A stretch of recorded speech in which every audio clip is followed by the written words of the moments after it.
Hi, I'm Sarah Kavanaugh, and this is Peaceful Exit. Every episode, we explore death, dying, and grief through stories by authors familiar with the topic. Writers are our translators. They take what is inexpressible, impossible to explain, and they translate it into words on a page. My guest today is Gabi Lowe. She's the author of Get Me to 21, the Jenna Lowe story. Her book is a memoir about Jenna, Gabi's daughter, who was diagnosed with pulmonary arterial hypertension, an extremely rare illness that after a double lung transplant ultimately led to her untimely death. Jenna died 4 months before her 21st birthday. But that death was not in vain, because before she died, she launched a campaign to sign up fellow South Africans for organ donation, all while she was terminally ill. Welcome to Peaceful Exit. Thank you.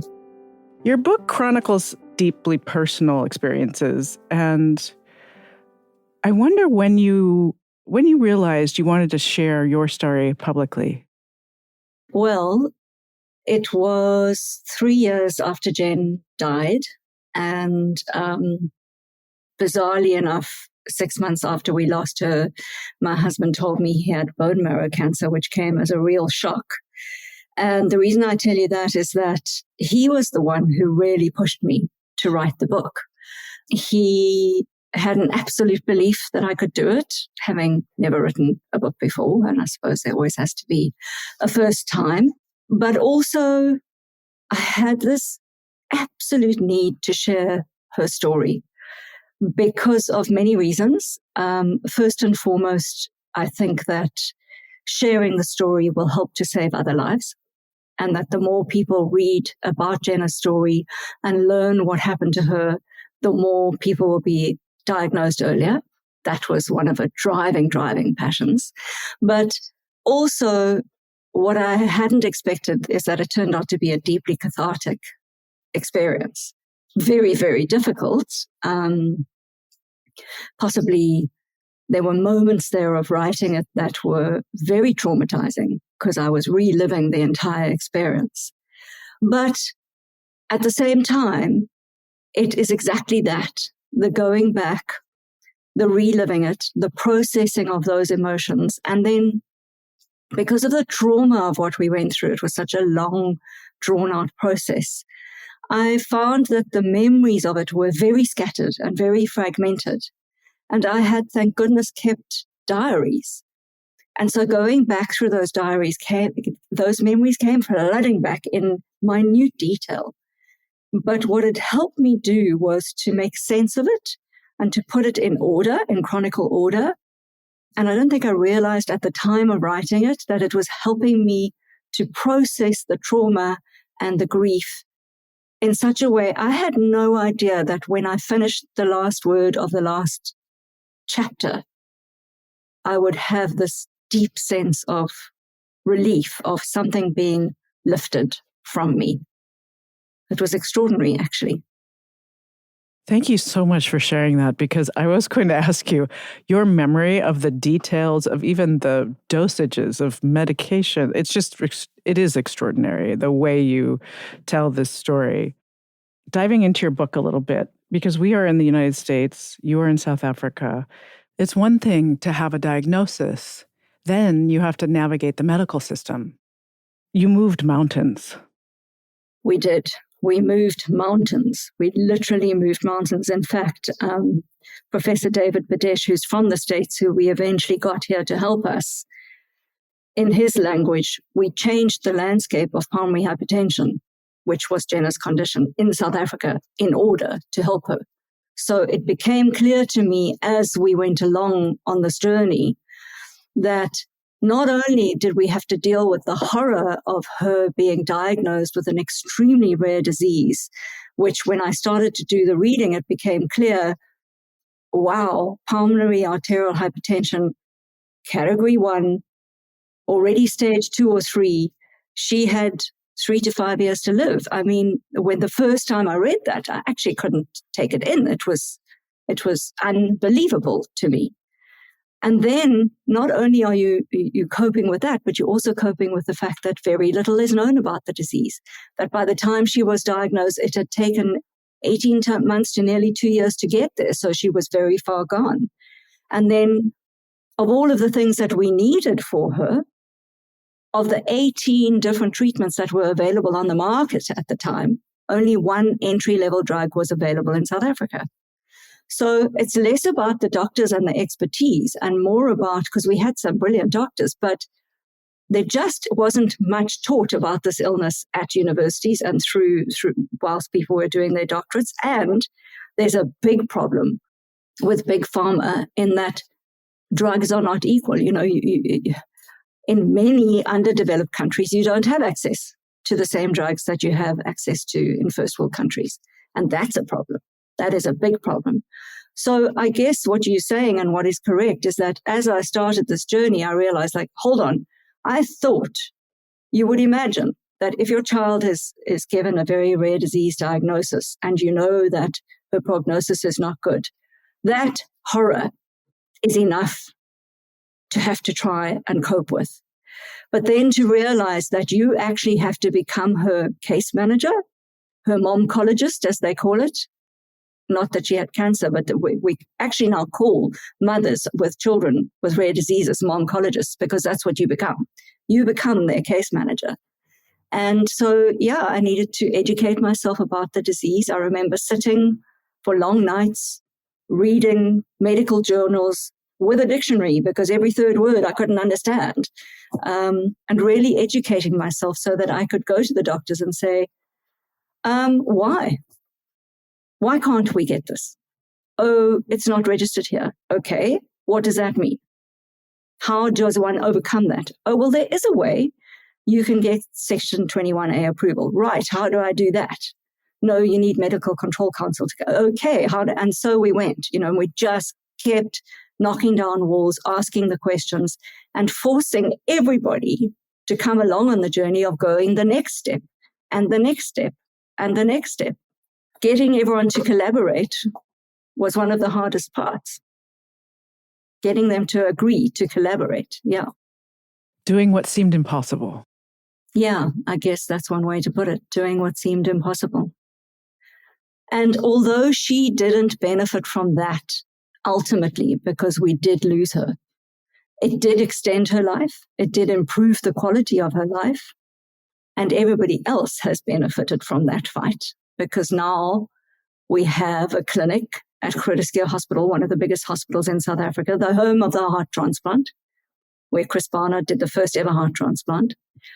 And we now have a clinic for pulmonary hypertension at Groote for pulmonary hypertension patients. So what was, there was no home for these patients, there's now a home. That's incredible.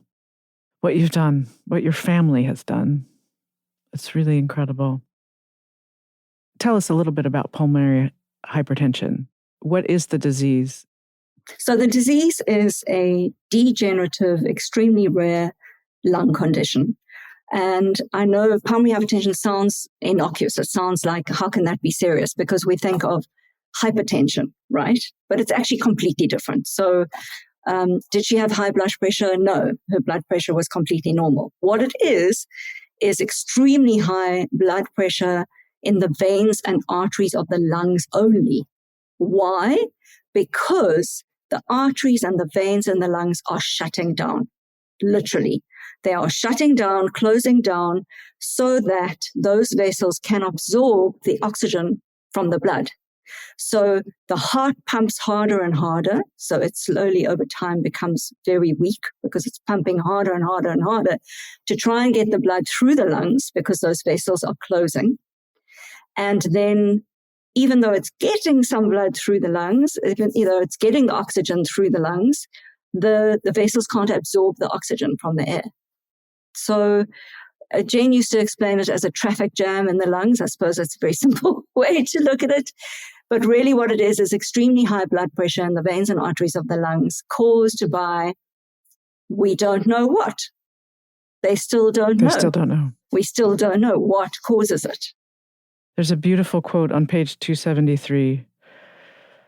There is nothing quite like the imminent threat of death to make the present moment have a ferocity that is difficult to explain. Absolutely true. It is absolutely true. And I can see looking at your face that you know that, you understand that, you've been there. I mean, we all know we're going to die. It's the only thing that's certain in our lives, right? And yet it's the one thing that we don't want to look at, and we don't want to talk about, and we don't want to think about. Why? Because it can be overwhelming and scary and frightening. But what I've learned now, having been through so much death in the last 15 years, from my niece, aged 13, which was really desperately painful. We lost her whilst Jane was fighting for her life, to my child, age 20, to now my husband fighting for his life. What I've learned is exactly that it galvanizes you around what's important, around what matters. It's not even what's important. I don't even like that word. What matters? We had this heightened experience of being so present with Jen in the fight because we didn't want to lose one moment, 1 second, that it's hard to explain, but the joy, when there was joy, it was so pronounced. And the depth to which you feel the pain is the depth to which you feel the joy. That's I don't know how to describe it other than that. If you don't allow yourself to feel pain, how are you going to feel joy?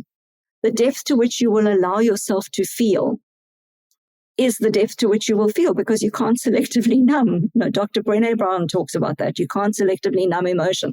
And it's true. You can't say, I don't want to feel, disgust, jealousy, pain, heartache, grief, shame, embarrassment, but I do want to feel passion, love, adventure, joy. It doesn't work like that. So weirdly enough, if you allow yourself to feel whilst in the process of loss, because it's easy to shut down. Whoa, it's very tempting. There were moments there. That's all I wanted to do was shut down, disappear, not feel.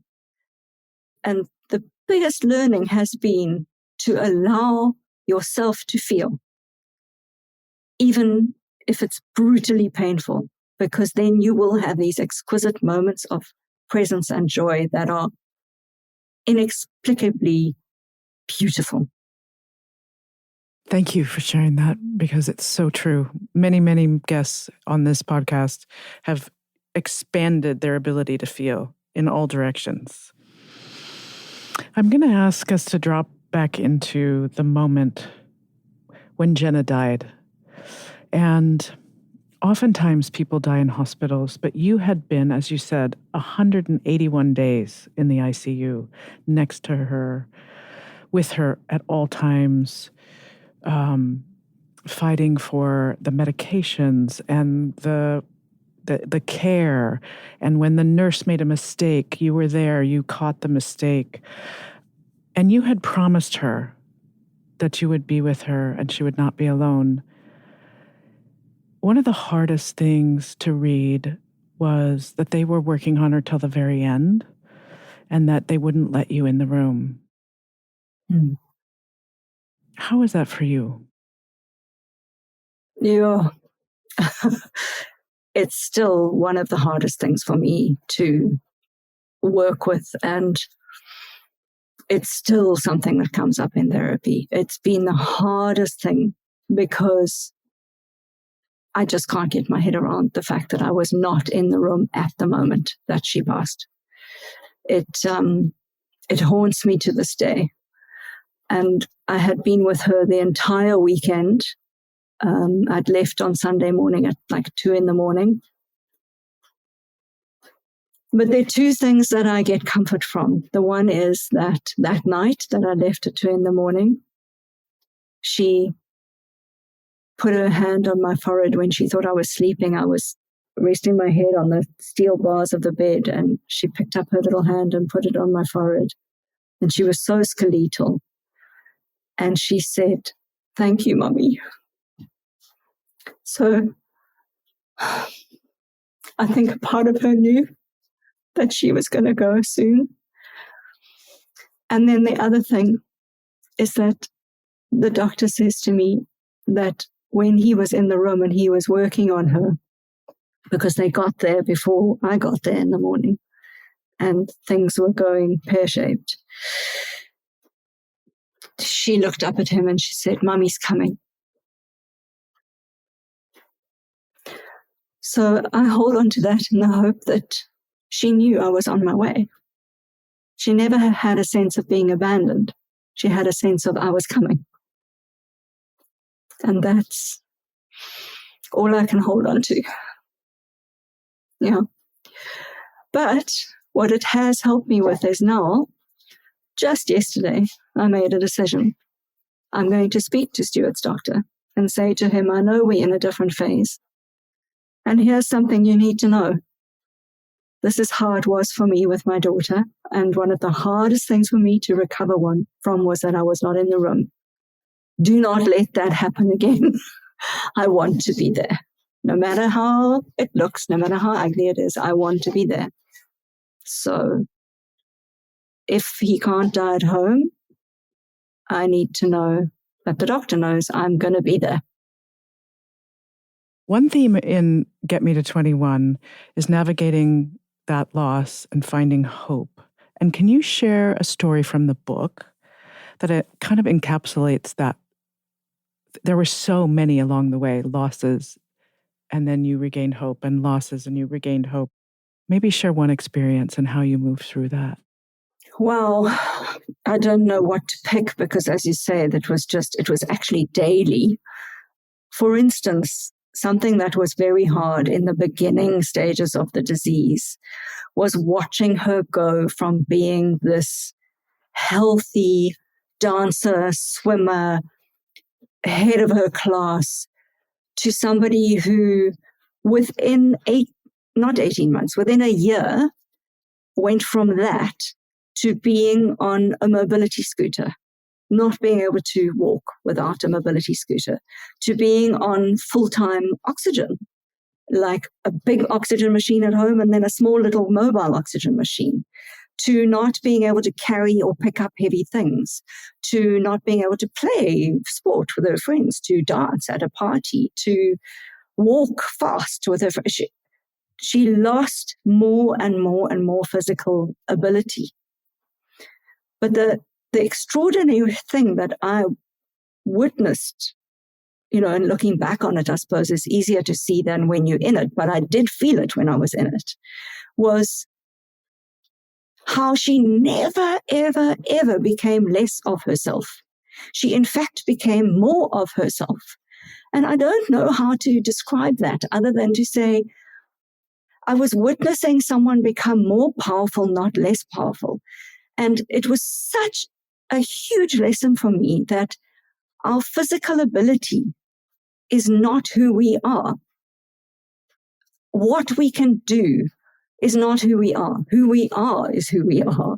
It's not in the doing, it's in the being. And for me, that's a huge lesson. I'm a doer, and I'm sure you picked that up in the book. I'm a doer, give me a task, I'm at it. And I'm still working on that. I'm still working on trying to find Jenna's grace of being able to let go of such important things as a teenager and yet not ever feel like a victim. How she did that? How did she suffer those losses all the time, lose the ability to do these things? Every day there was another loss.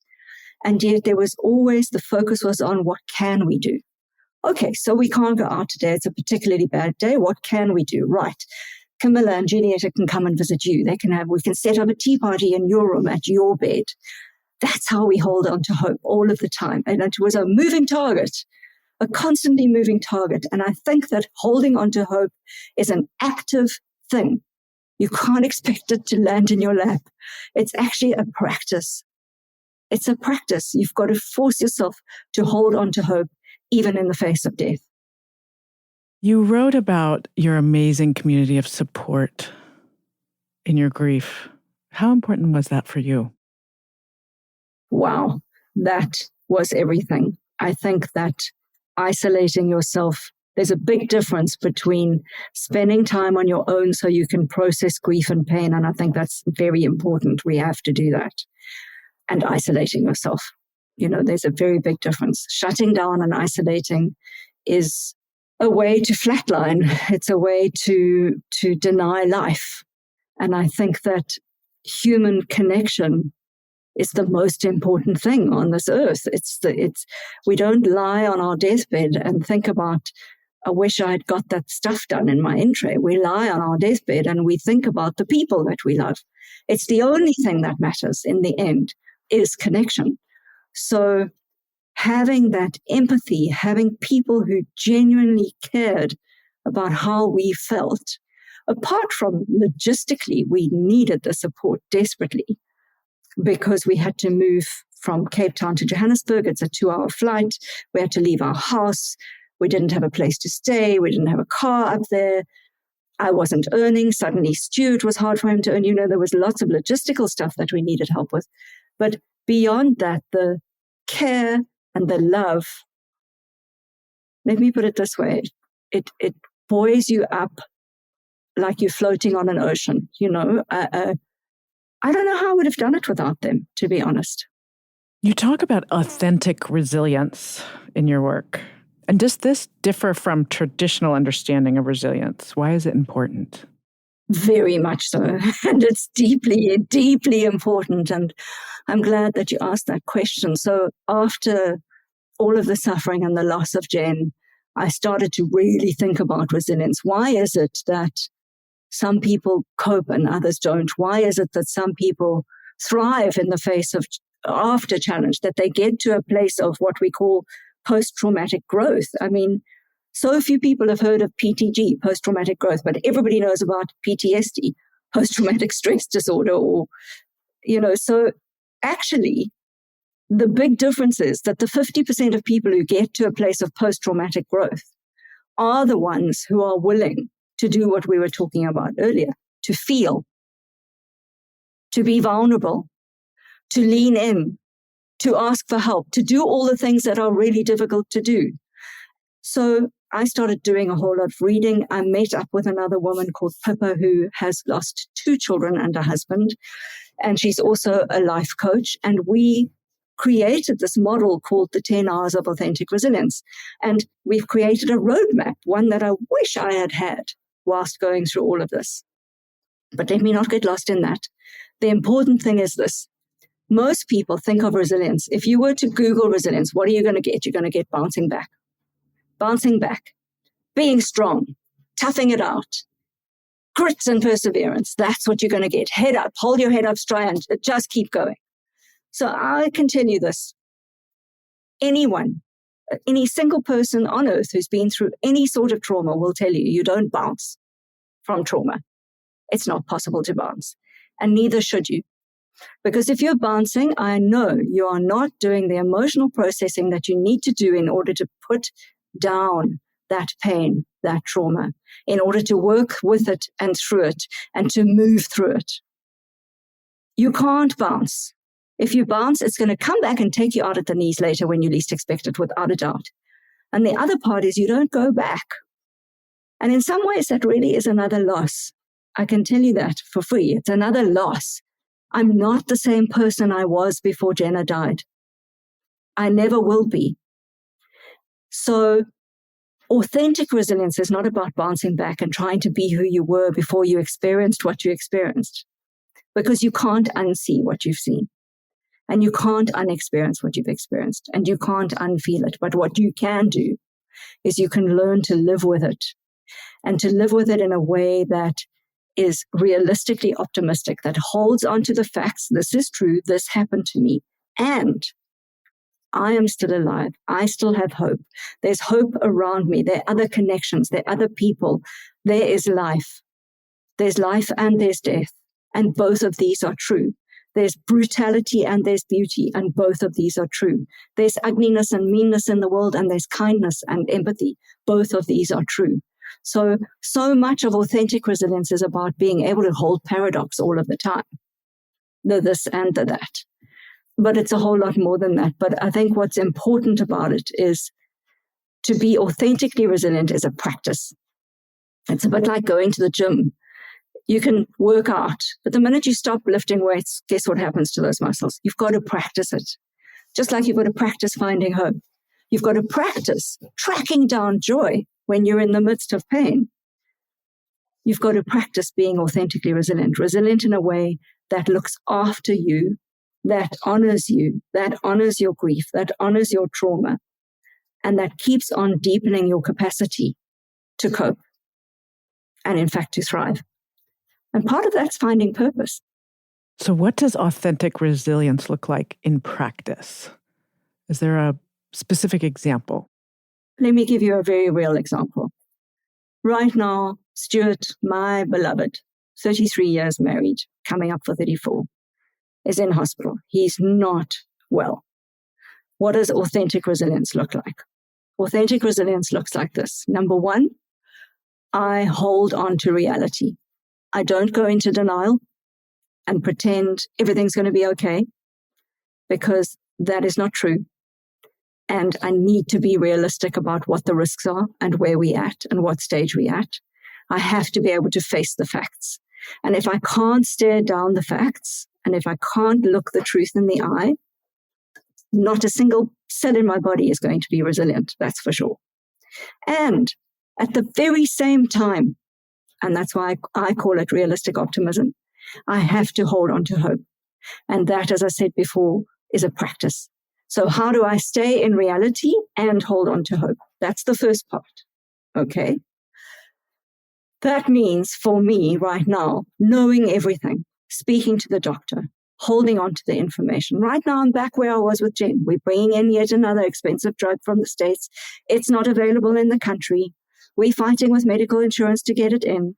We're doing it all over again, and we have been for 4 years, been doing it all over again. But right now, we're in a different phase. So the next thing is for me to honor how it feels. So firstly, face the facts, but do it with realistic optimism. Then I need to honor how I'm feeling.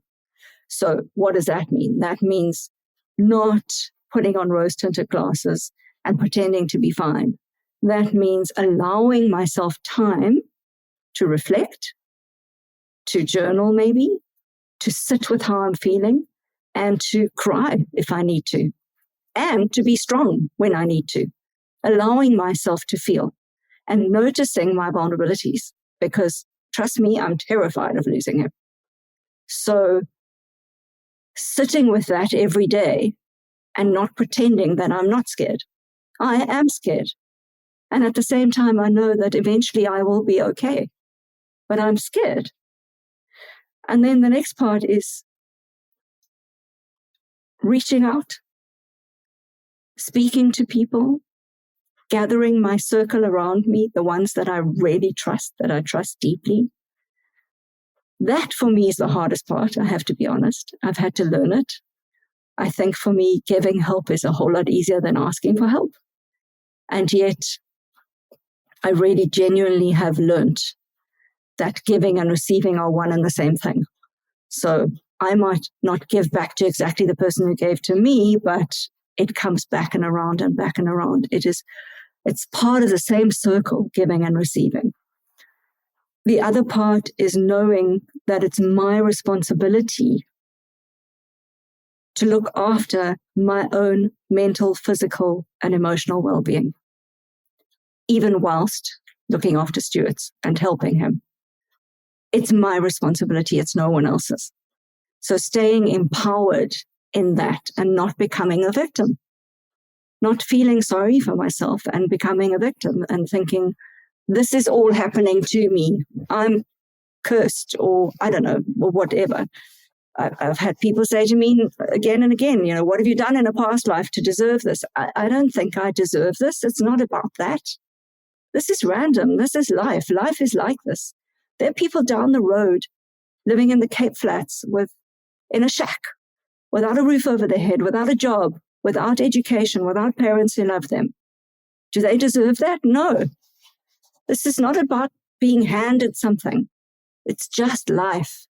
And so staying out of that victim mentality and being able to find perspective That's the hard part, because when you're really in something deep in it, being able to step back and find perspective. Another part of that is being able to think creatively, even whilst you are terrified. So if I wasn't able to do that, we would have lost Stuart years ago if Stuart and I weren't constantly innovating and finding the next drug and doing the research and joining forces with our doctors and doing what we did with Jen, which is find a way for as long as you can.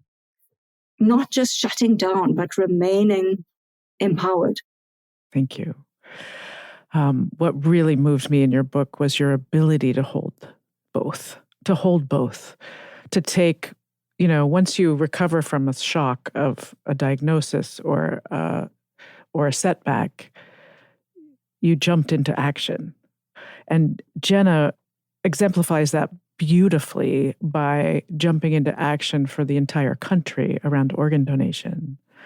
Really incredible things she did in advocating for organ donors, all the while knowing she didn't have long to live. It's really about holding both, the dialectics. Really incredible. My cousin had a liver transplant and saved her life. And she's written a letter to her organ donor. I don't know if it was delivered to the family that donated her liver or not, but I know she feels so much gratitude for that life-saving surgery. How do you thank the donor for the lungs that Jenna was able to breathe into? Like she had a moment when she went off her oxygen and she was free and breathing on her own. How do you think about thanking the donor of a life-saving organ? I did thank the donor. It took me a long time after she died because of the trauma of ICU. So what your listeners don't know yet is that I literally spent 187 days in ICU with her after she had her lung transplant. And that is a very long time. Anyone who's been in ICU knows it's a very brutal environment. So to be in isolation in ICU for 6 months with challenge after challenge after challenge, and some of them deep, deep suffering, was really hard. That was the hardest part for me to work through, was the suffering. Why did she have to suffer so much? So it took me a while because I had to get to a place of getting over that. Not that it had anything to do with the donor. Of course it didn't. But I needed to be in a well enough place, a whole enough place to write. And I eventually did write to the donor. And I can tell you this, that without them, she didn't have a chance.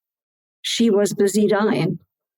Without those parents saying, we will donate, she would not have had a chance. And with every person who says we will donate, one body can save 7 lives, up to 7 lives, which is just extraordinary. And we live here in a country where there's so much crime and so much senseless death that I genuinely wish that our organ donation rate was through the roof. It should be.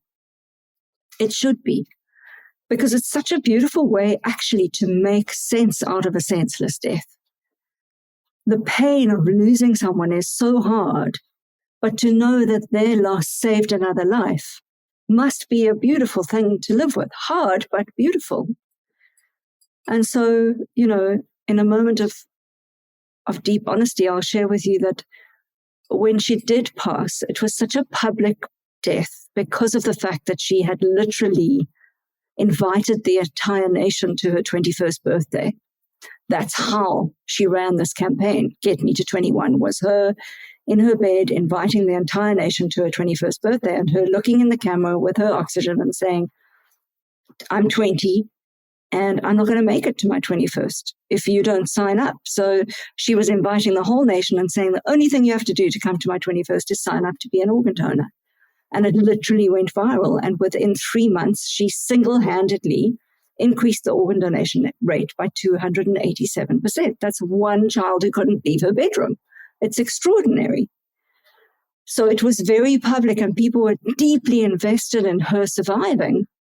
And when she didn't, the entire nation mourned. The whole country came to a standstill. And I was deeply worried that the donor, because I don't know if they know who they donated to, because in this country it's illegal. You don't find out who is your donor. So I don't know if they know that the lungs went to Jenna, but if they did, I hope they didn't have a second loss. I would have liked to have protected them from that, but I couldn't. Yeah. How was it grieving with the whole country? It was hard. Initially, I hid a lot. I needed to not be public. But 3 months later, it was what would have been her 21st birthday. And so we had a small thing here at home, and we launched the Gabi Lowe Trust as a not-for-profit organization. But it took me a while, a good couple of years, to really get back into the world of pulmonary hypertension and to do the work that I wanted to do on her behalf. Because I needed to take a minute, It was hard, but it was also deeply encouraging because so many people loved her and so many people were supporting her and supporting us. And that was very helpful. I know that sounds like such a pathetic word, but it was. It was deeply helpful to know how loved she was. And one of the traditions that I've kept up that have really helped me in my grief is remembering her. We talk about her all the time. We light candles on her birthday. We light candles on her death day. We have traditions that we stick to. And I believe that losing somebody physically is hard enough. You don't have to now pretend they don't exist in your world. They do. Your relationship with them carries on. She's still my child. She's still my daughter. She always will be. And so when people ask me, how many children do you have? I say 2, because I do. I have one in heaven and one on earth. What advice do you have for those struggling to find their purpose among challenging circumstances? Sure. So that's a big question. And it's an important one because purpose can be found in the tiniest of things. And so often people think of purpose as this enormous, big, daunting thing. So yeah, some people are born with a calling, a doctor, a nurse, a preacher, and that's their purpose. Wonderful. That's amazing. Guess what? Very few of us are born knowing exactly what our purpose is. And it doesn't have to be one big, unbelievable thing. You can find purpose in the smallest of things. So what made such beautiful sense for me is this little story I'm going to tell you. And I can't remember where I read it, but I did read it. The story of a janitor. It's a janitor of a big building, and he was always the most joyous person in this building. And one day, this gentleman sat down with him and he said to him, "Please tell me, what is your secret? How can you be so happy? From where I stand, I see you doing a boring job, cleaning up other people's mess all day, every day, and yet you are so happy." And he looked at me and said, "That's not what I do. That's not what I do. What I do is I connect with every single person in this building. I can tell you about Sylvia on floor number 3, and she went for her asthma pump yesterday, and she's feeling much better. And I can tell you about Bob, who's living on floor number 1, and that's how he found purpose. He mattered to every single person in that building, and they mattered to him. And he knew their life story and what their needs were, and that connection was his purpose. He didn't see himself as a janitor. He saw himself as the connector. And he was. For the old lady on floor number 6 who never left her room, he was the one person she saw every day. Purpose can be found in anything. It's about looking for what matters to you and seeking that out every day. One of the things that really stood out to me in your writing was about your family communication, your meetings. I think they were weekly. And you sat with someone who taught you how to authentically share what was actually going on, which is such a brilliant way of managing a long-term challenge or long-term illness in the family. What was that like for you? That constant sort of vulnerability throughout the family over time, that had to inform how you're dealing now with your husband's illness and Christy's empathy. You mentioned that. Absolutely, it did. And I think, thank you for bringing that up, because I think it's a vital, vital, vital part of holding it together and being okay through terrible challenge. And it's the opposite of what most people want to do. Most people don't want to talk about the difficult stuff.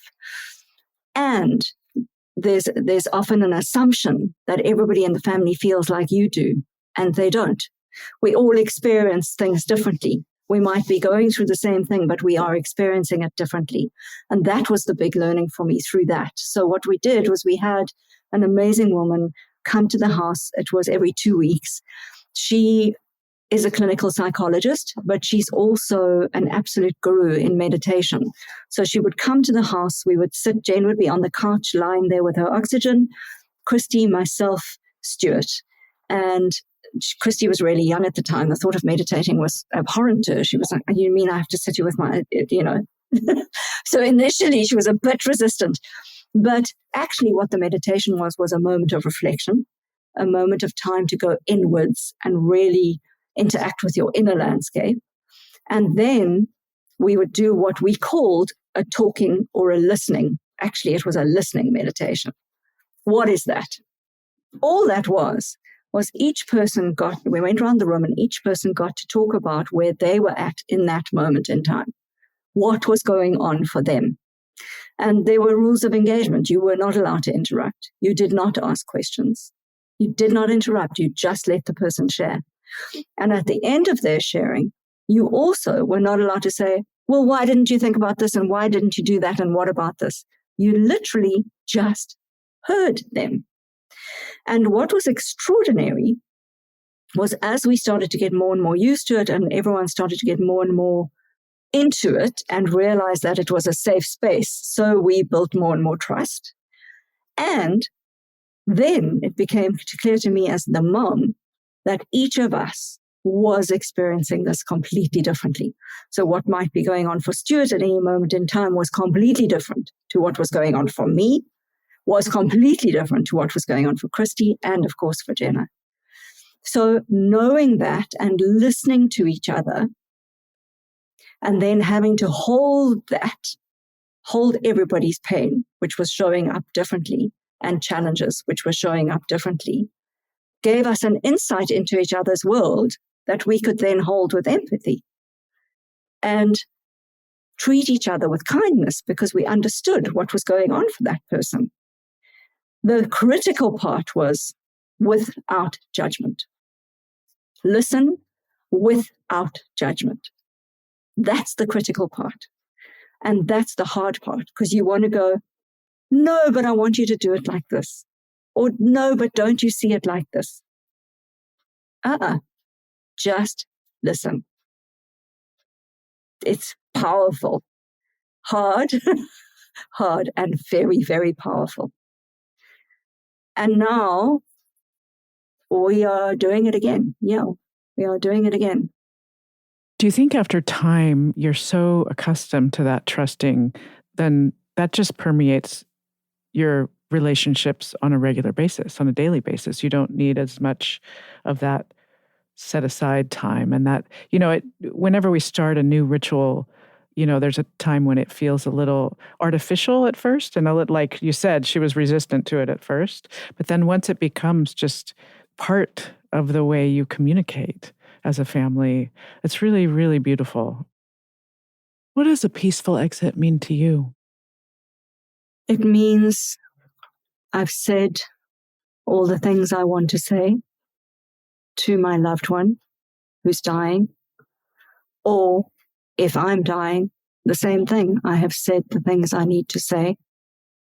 I've put in place what I need to put in place. I have honored my life and the lives of those that I love. And I accept that it's time to go.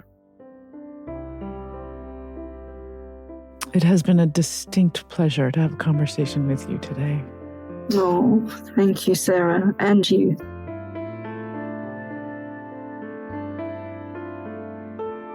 Thank you for listening to Peaceful Exit. I'm your host, Sarah Kavanagh. You can learn more about this podcast at peacefulexit.net. And you can find me on LinkedIn, Facebook, and Instagram at A Peaceful Exit. If you enjoyed this episode, please let us know. You can rate and review this show on Spotify and Apple Podcasts. This episode was produced by the amazing team at Large Media. You can find them at larjmedia.com.